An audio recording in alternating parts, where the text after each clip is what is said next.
네, 허위 조작 뉴스로부터 소중한 민주주의를 지킵니다. 네, 시청자 여러분, 오늘도 반갑습니다. 저는 진행을 맡은 한진입니다. 자, 오늘도 브리핑을 마치고 한달음에 달려와 주셨습니다. 김현 국민소통위원장님 함께 해주셨습니다. 네, 반갑습니다. 네, 안녕하세요. 네, 오늘 자주 뵈니까 이제 너무 좋네요. 3일째인데, 저도요. 세 번째인데요. 네.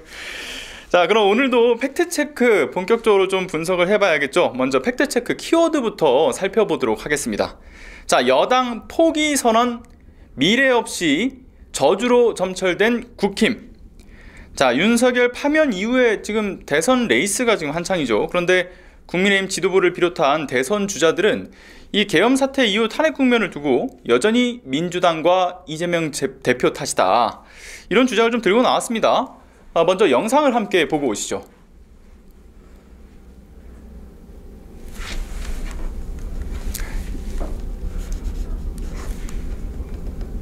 민주당 이재명 세력이 한 겁니다. 줄 탄핵, 줄 특검, 줄 제2호권 행사 유도, 이 모든 것이 원인에 대해서 탄핵이라는 결과가 이어진 겁니다. 윤석열 대통령 혼자 잘못한 것이겠습니까? 예, 영상을 보셨지만 줄 탄핵, 네. 그 다음에 줄 뭐 하나 더 있었죠. 근데 갑자기 왜 줄리가 떠오르죠? 맞습니다. 네. 아니, 지금 영상 다들 보셨겠지만 정말 이 근거 없이 상상 회로를 돌리면서 이게 계속 헐뜯고 거짓말만 하는 것만 하다 보니까 참 정치 쉽게 한다 이런 생각도 좀 들게 만드는 것 같아요. 아니, 그 국민을 개 돼지 취급한 국민의힘과 윤석열 네네. 아니었습니까? 그렇죠. 그러니까 오염이 되고 이 소위 좀비스러움이 극에 달하는 것 같습니다. 지금 맞습니다. 국민들은 대통령이 탄핵을 시켰고 국민들이 직접 나서서 탄핵을 시킨 거고, 그러면 반성 사과를 해야 되고, 그리고 나서 윤석열 대통령이 지금 1호 명예당원인데 네. 출당을 시키든 뭔가 가시적인 조치를 하고 대선에 뛰든 해야 되는데 여전히 윤석열 늪에서 나오질 못하고 있는 국민의힘이고, 그러다 보니까 저희 더불어민주당과의 격차는 점점 벌어지고 경쟁력에서도, 후보 경쟁력에서도 지금 차이가 많이 나는데, 중요한 것은 대한민국을 어떻게든 이제 나락에서 구출해야 되는 거고, 네, 그렇죠. 또 잘 살 수 있는 대한민국을 만들어야 되는데 저 정도밖에 안 되나, 실력이나 뭐 또 상대당에 대한 이 공격하는 방식도 네, 그렇고. 맞습니다. 아까 쉽게 한다고 정말 고장난 추금기를 계속 반복하는 그런 행태에 대해서 아마 이번에 굉장히 심각하게 혼날 것으로 예상을 합니다. 이번 조기 대선 결과가. 네. 맞습니다. 그러니까 말씀 주셨던 것처럼 결국 이재명 전 대표와 이제 민주당을 향한 공격 말고는 사실 정치 활동이 불가능한 상태에 이르는 것이 파면 선거 이후에도 좀 계속되다 보니까 좀 당혹스러움을 감출 수가 없는데, 이런 전형적인 양비론을 통한 어떤 거짓말 프레임들을 계속 좀 해나갈 것으로 좀 보여지지 않습니까? 네, 그렇습니다. 결국 그거 유튜버들, 그 다음에 일부 언론, 국민의힘, 윤석열, 이런 그 네 개의 지점이 서로 이제 서로 주거니 받거니, 결국은 자체 무슨 생산 동력이 없고, 그리고 그 이제 극우 논리에 편승하는, 그러니까 결국은 국민의힘의 당원 구조가 저희는 뭐 자세히는 잘 모르지만 많이 침투해 들어와서 그분들의 입맛에 따라서 발언하는 형태가 되는 것 아닌가. 그래서 좀 극우 정당, 그리고 내란 정당, 이렇게 자꾸 저쪽으로 극우 방향으로 그렇죠. 가는 것 같아요. 그러니까 보수적이고 합리적인 것은 점점 사라지는, 그러니까 국가로서 좀 불행한 일이죠. 네.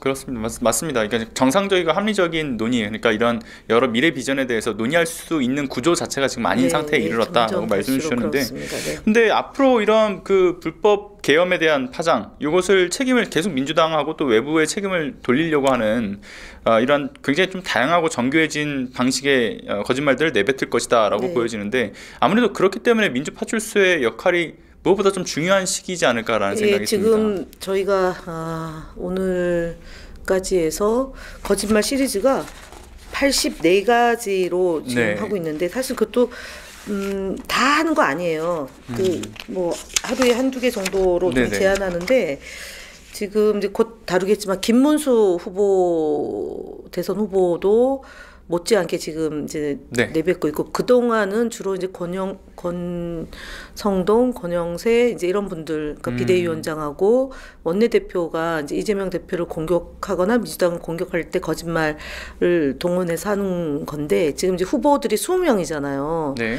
20명이 이재명 대표를 향해서 이제 쏟아내기 시작하면 정말 가관일 것 같습니다. 그쵸. 그래서 이거 하루에 2개씩 제한한다고 말씀을 그러니까 주셨는데 이거 그래서 어떻게 되는 겁니까? 대선 후보들만 별도로 거짓말 리스트를 지금 만들고 있거든요. 근데 당원들이 왜 80몇 건 가다가 갑자기 4건이냐 5건이냐 이러는데 네네.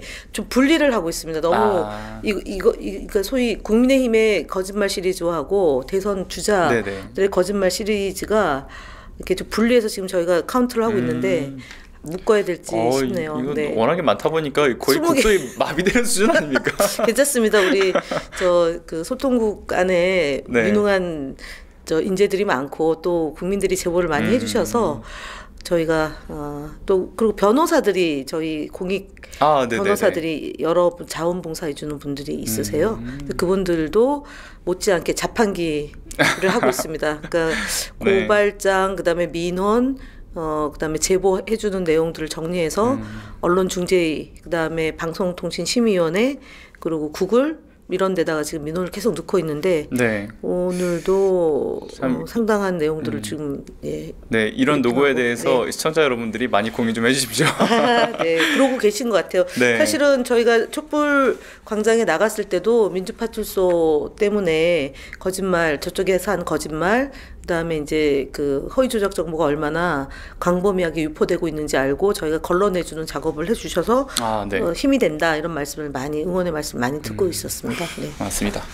자, 그리고 이어서 좀 이어 나가 볼까 하는데요. 국민의힘 유력 대선 주자로 꼽히는 이제 김문수 전 고용노동부 장관도 이 국민의힘 지도부 입장하고 출마 일성도 좀 크게 다르지가 않아 보입니다. 먼저 영상을 함께 보고서 이야기 이어 나가겠습니다. 돈 문제로 검찰에 불려갈 일이 없는 저 김문수만이 할 수 있습니다. 거짓과 감언 이설로 대한민국을 혼란과 파벌로 몰고 갈 이재명의 민주당은 저 김문수가 확실히 바로 잡겠습니다. 네, 참, 그러니까 아직 상대 정당의 대선 후보가 지금 정해지지 않은 상태인데도 불구하고 지금 일방적인 비난과 거짓으로 뭐 이런 자신을 좀 치켜 세우려고 하는 전략들을 계속 내세우고 있어요. 김문수 전 장관도 마찬가지인데 뭔가 미래에 대한 청사진을 얘기하는 것도 아니고, 그러니까 이런 일방적인 이 비난. 요거 아니고서는 사실 자신을 어필할 수 있는 방법이 없는 모양인가라는 생각도 듭니다. 실력이 없는 네네. 것 같아요. 그러니까 정책 준비도 좀 하고 미래를 어떻게 설계해 나갈 건가 이런 공약을 내세워야 되는데 언론도 문제죠. 사실은 이렇게 얘기하면 좀 비판도 가해주고 이래야 되는데 그냥 받아쓰기 말하는 걸 그대로 인용 보도하는 이런 그렇죠. 거가 되다 보니까 더 자극적이고 더 뭐 좀 센 발언 하면 그걸 제목으로 뽑고 보도하는 그런 행태들 때문에 점점 이렇게 정치권 인사들이 이 말에 뭐 말로 어차피 정치를 하는 네네. 건데요. 말이 아주 그냥 그 좀 과격해지고 좀 선을 넘나드는 구차스럽게 듯한 되고 있는 예, 맞습니다. 듯합니다. 네. 맞습니다. 그래도 예전의 정치의 모습을 보면은 최소한의 선이라고 하는 것은 존재했다라고 네, 금도가 보여지는데 없어지는 것 같습니다. 지금은 아예 없어진 윤석열 전 대통령이 예. 이제 그런 풍토, 그러니까 사실 정치를 모르고 검찰총장 하다가 단박에 이제 대통령이 되면서 소위 그 협치 그리고 야당과의 그 대화를 통한 국정 운영 이런 것들을 아예 안 했잖아요. 그리고 이재명 맞습니다. 대표를 죽이고 정적을 제거하고 검찰권을 남용해서 그 기소해서 재판받는 걸로 정치 생명을 끊으려 했던 것에 모든 초점이 모아지다 보니까 이제 이런 문제가 발생됐고 그것이 이제 지금 국민의힘 유력 후보들 안에서도 그런 방식으로 지금 진행되고 또 윤석열이 어깨를 두들겨주고 뭐 잘해봐라 이러면 마치 그것이 이 대선 점지된 것처럼 네네, 맞습니다.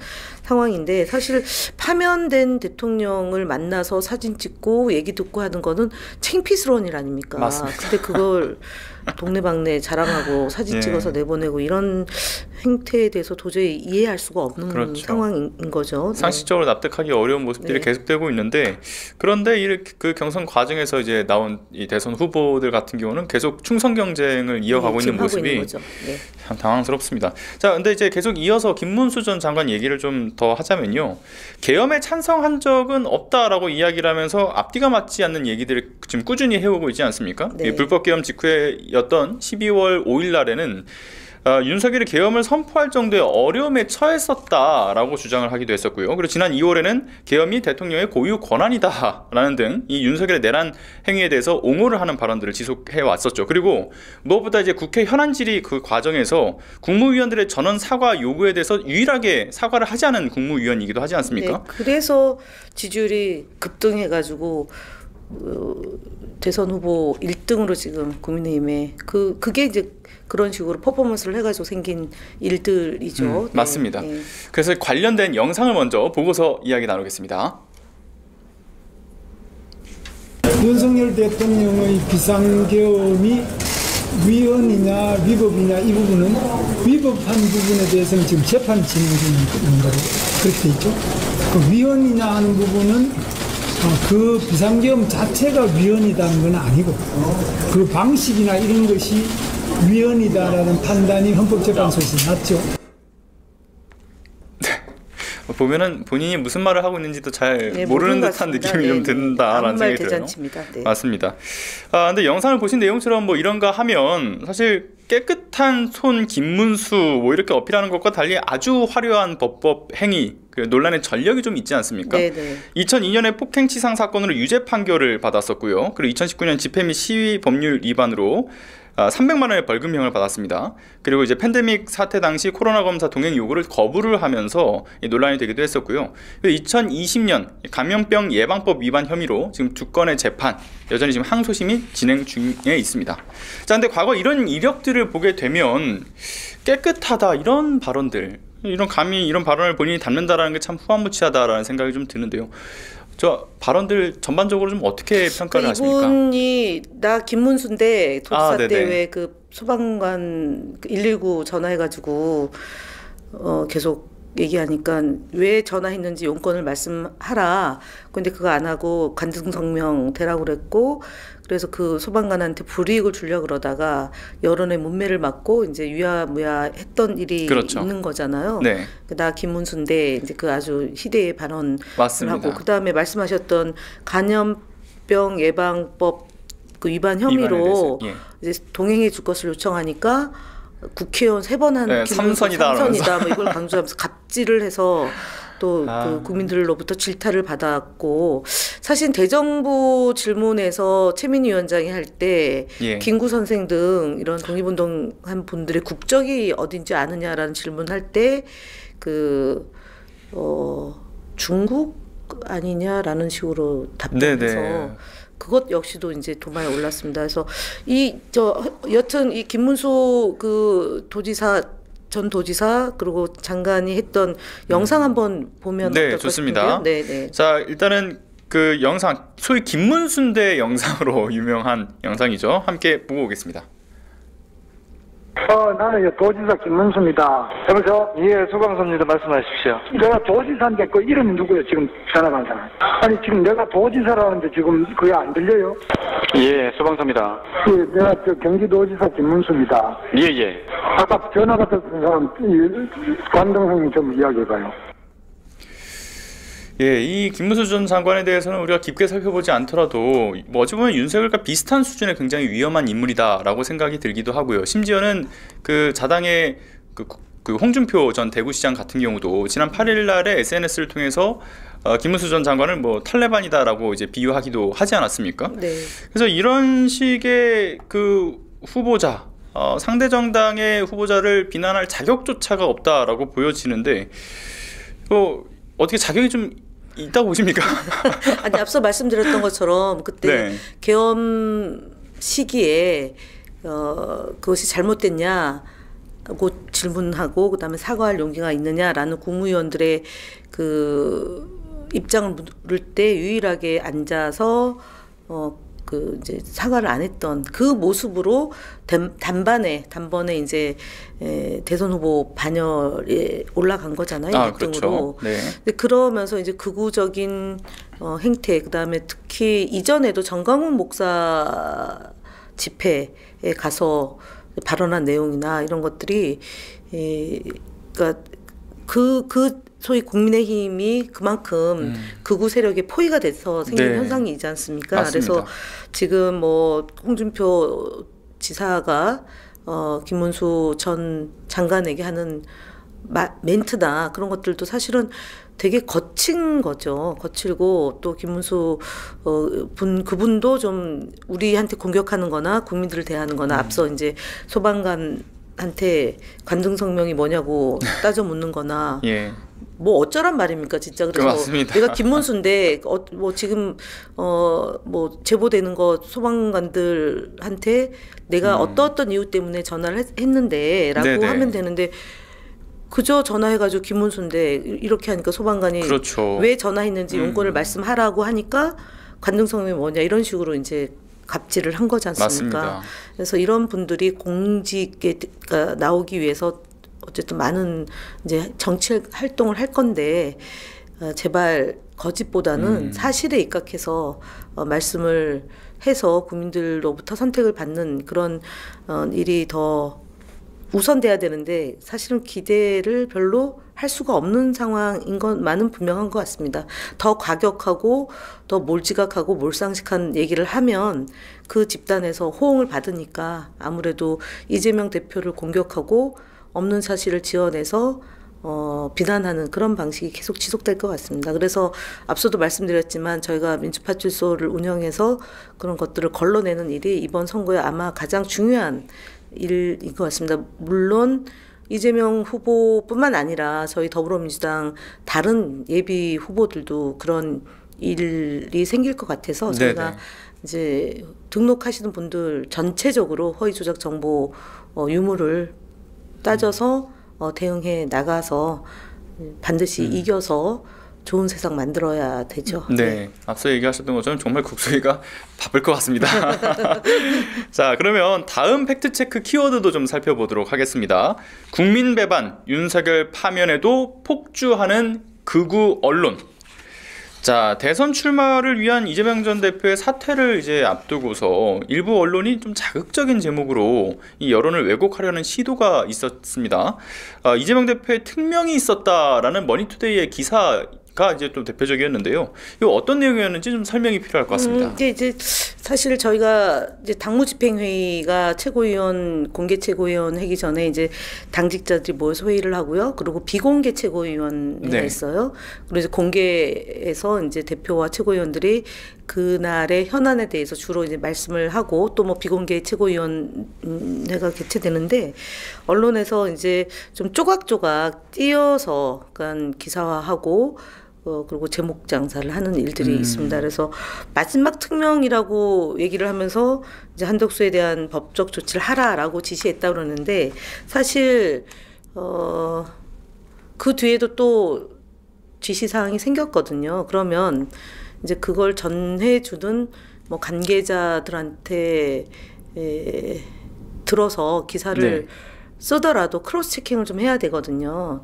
근데 좀 단독 뭐 속보 이런 경쟁이 치열하다 보니까 그 뒤에 있었던 일들은 취재가 안 됐을 수 있잖아요. 네네. 그러니까 안 돼서 그럴 수도 있고 취재가 됐어도 뭐 이 한덕수 법적 조치를 하라는 이게 더 자극적이어서 그런지 모르지만 이제 그 뒤에도 또 지시사항이 있었거든요. 네. 그러니까 그런 부분에 대해서 종합적인 취재하에 기사를 쓰는 게 아니어서 이렇게 저희가 좀 대응을 또 할 수밖에 없는 네네. 그런 일들이 지속적으로 생기고 있고 또 하나는 이제 저희가 의원들 텔레그램 방을 통해서 이제 정보가 공유되는데 거기서도 이제 그 전달하는 분들이 자기 입맛에 맞추어서 이제 제공할 수가 있잖아요. 그러다 보면은 전체 맥락하고 좀 다르게 왜곡하는 일들도 있고 그래서 이 부분에 대해서도 저희가 미디어, 그러니까 기존 미디어 시장과 그다음에 새로운 미디어, 그러니까 뭐 유튜브나 포털이나 이런 데서 생기는 그런 악의적인 허위 조작 정보도 모니터를 하지만 네. 기존 미디어 매체에 대해서도 저희가 충분히 모니터를 해서 그동안은 조금 소극적으로 대처를 했는데 네네.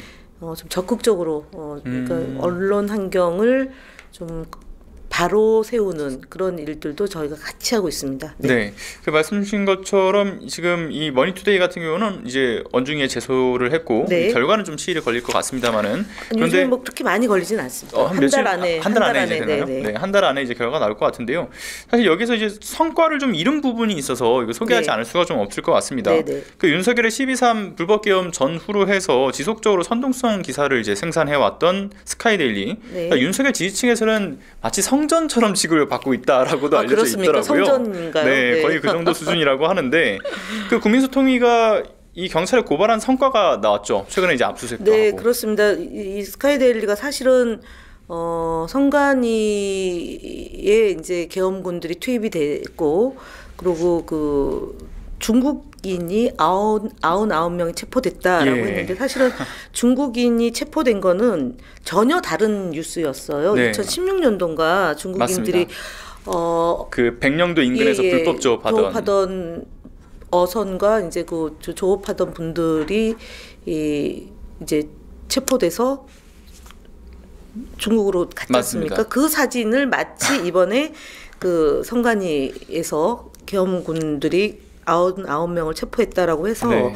선관위도 부인했고 미국 대사관에서도 사실이 아니다라고 했는데도 불구하고 지속적으로 이제 보도를 했지 않습니까? 네, 그래서 맞습니다. 사실은 압수수색을 지난 이제 그 며칠인가요? 날짜가 압수수색이 9일인가 네. 압수수색을 했고요. 거기서 이제 이것을 퍼뜨린 사람이 캡틴 아메리카라는 맞습니다. 복장을 한 자기가 미군 출신의 특별 임무 수행자라고 했지만 미국에 갔다 온 사실도 없고 네. 미군 출신도 아니고 그래서 이 사람은 구속됐습니다. 네네. 구속됐고 그다음에 이제 언론사에 대한 압수수색을 통해서 제대로 수사가 되는지에 대해서는 저희가 좀 더 지켜봐야 되지만 굉장히 더디게 지금 경찰 공권력이 움직인 거거든요. 1월 16일 날 보도했는데 4월 달에 다 돼서 이렇게 하는 거는 네.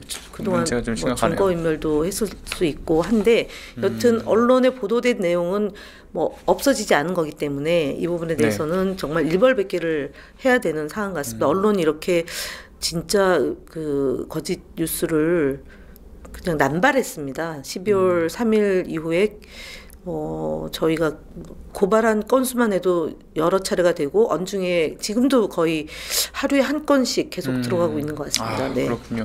여기가 보니까 2015년 당시에 이 한국광고주협회에서조차도 이제 사이비 언론이다라고 분류를 하기도 했었다라고 하고요. 그리고 그 이외에도 뭐 5.18 북한군 개입설이라는 말도 안 되는 음모론을 이제 펼치기도 했었고 김구 선생에 대해서는 테러리스트다 그러면서 킬구라는 만평을 또 작성하기도 했던 정말 문제가 많은 곳이죠. 딱 그런만 보더라도. 그리고 저희 당 국회의원 두 사람에 대해서 간첩이다라고 보도를 해서 맞습니다. 그분들도 지금 대응하고 있습니다. 법적 대응하고 있고요. 네. 근데 이게 여러 앞서 말씀 주셨던 위법적 문제 소지가 있는 것도 그렇고 거기에 플러스해서 사실 신문법에 보게 되면 언론은 인간의 존엄과 가치, 민주적 기본 질서를 존중해야 한다라는 그 기본조차도 지켜지지 않는 곳이지 않습니까?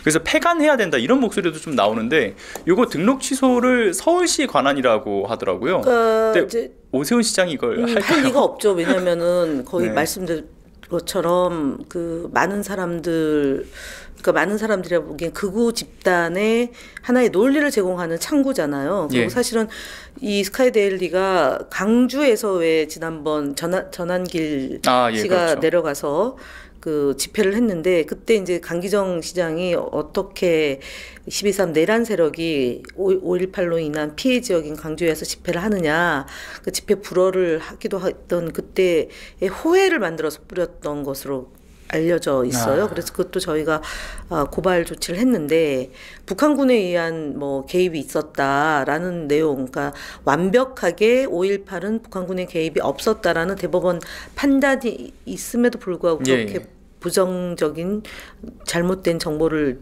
그 언론의 지면에 실른다는 것 자체는 사실은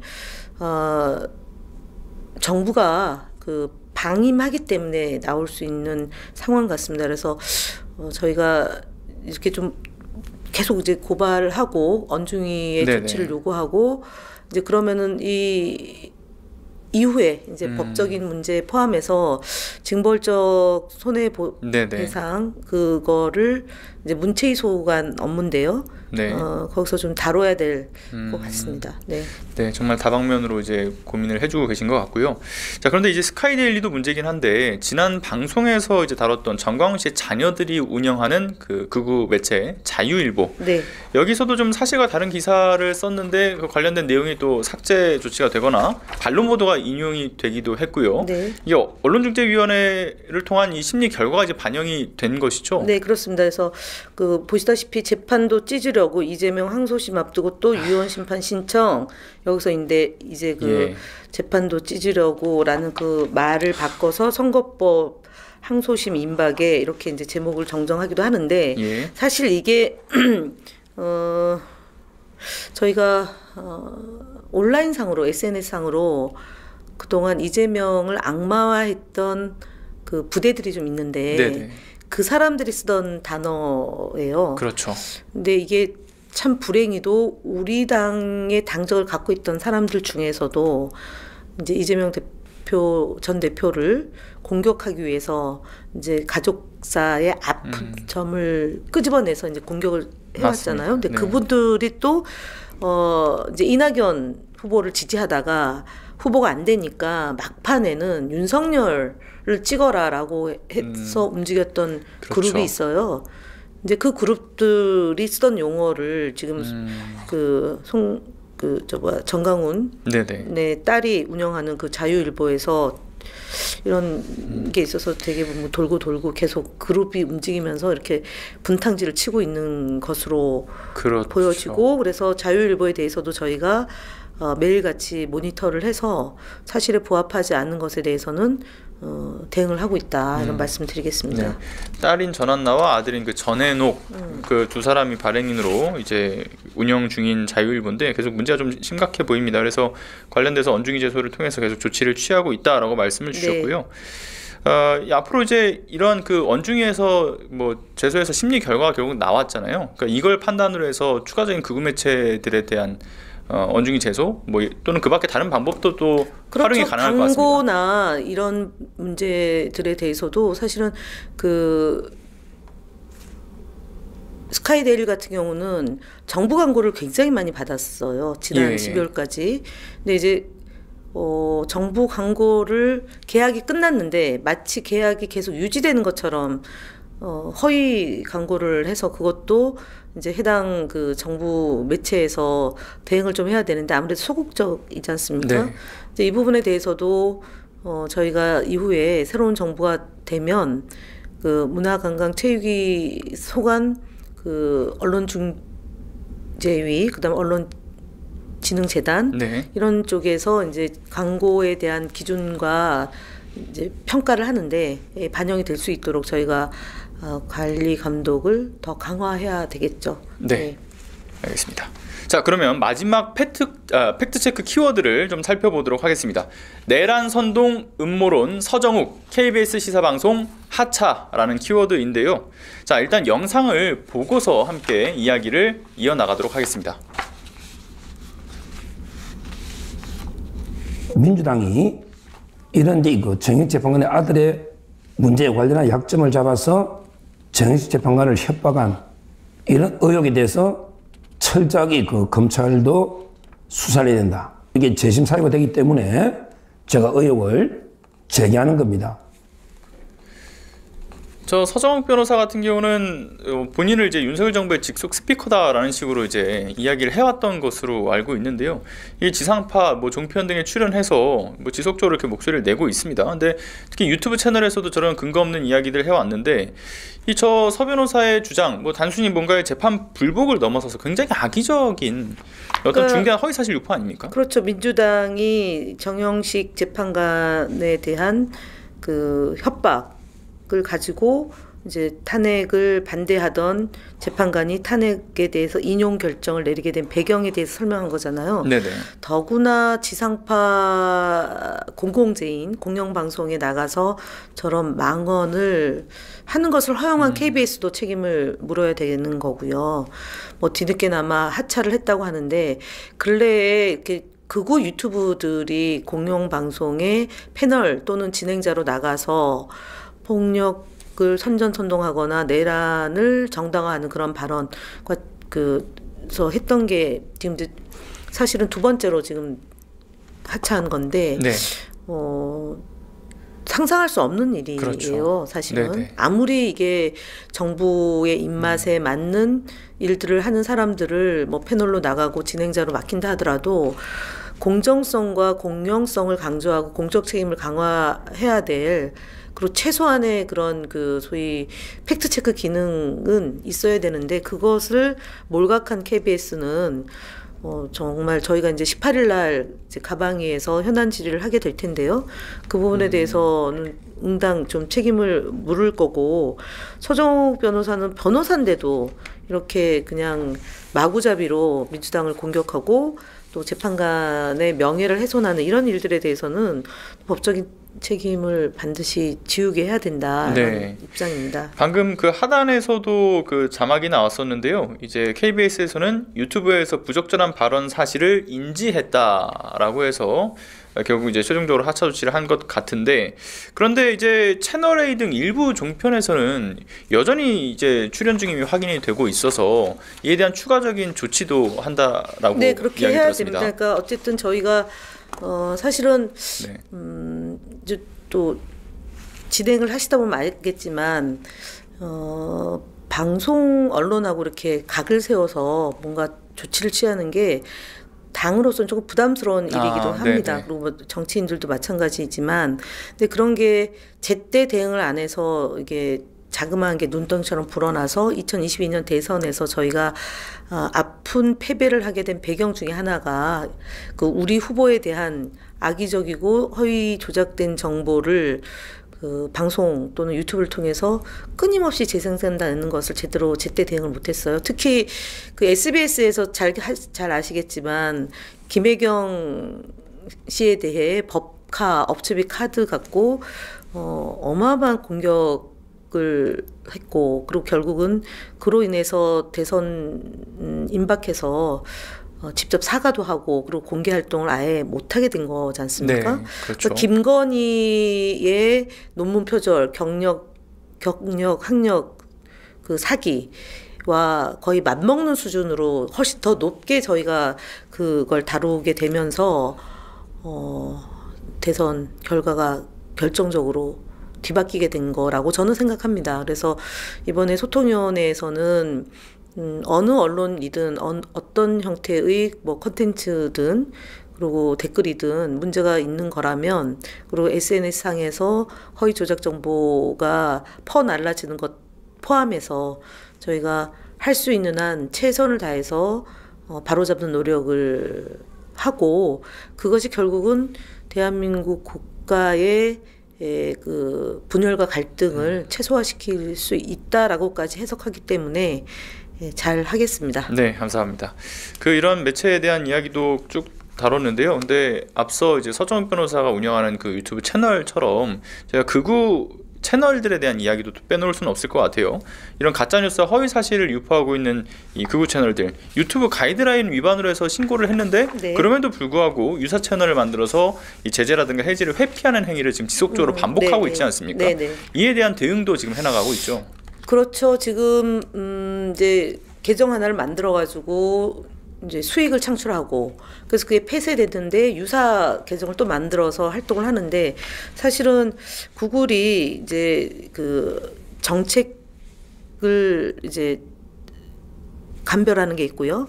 법적인 문제를 가지고 또 이제 해소하는 게 있는데 좀 더 적극적으로 본인들이 좀 가이드라인에 위반 소지가 있는지 없는지를 좀 다뤄주면 좋은데 저희가 계속 손품을 팔고 발품을 팔아야지만 그것 가지고 굉장히 좀 타이트하게 해석을 하거든요. 그래서 그 문제에 대해서도 저희가 이제 상임위에서도 다루고 법적인 문제도 포함해서 개정사항이 있다면 이제 다룰 텐데 아직까지 법이 없습니다.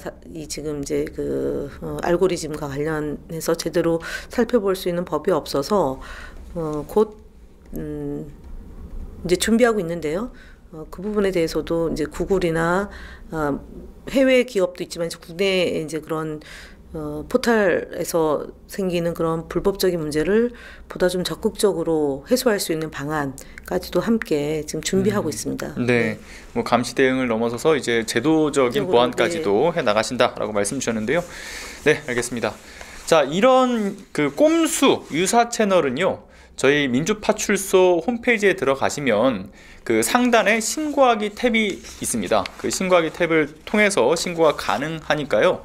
시청자 여러분들의 적극적인 참여를 부탁드리겠습니다. 네, 그럼 오늘 준비된 시간 마무리할까 합니다. 오늘도 고생해주신 김현 위원장님, 네, 감사드리고요. 네, 수고하셨습니다. 네. 식사도 못 하셨다면서요. 네, 끝나고 나서 바로 달려갈까 합니다. 배고프시겠어요. 밥 맛있게 드세요. 신경 써주셔서 감사합니다. 네. 자, 함께 해주신 시청자 여러분, 그럼 저희는 다음 주 월요일 날 다시 찾아뵙도록 하겠습니다. 오늘도 끝까지 시청해주신 여러분 감사드립니다. 감사합니다. 고생 많으셨습니다. 네.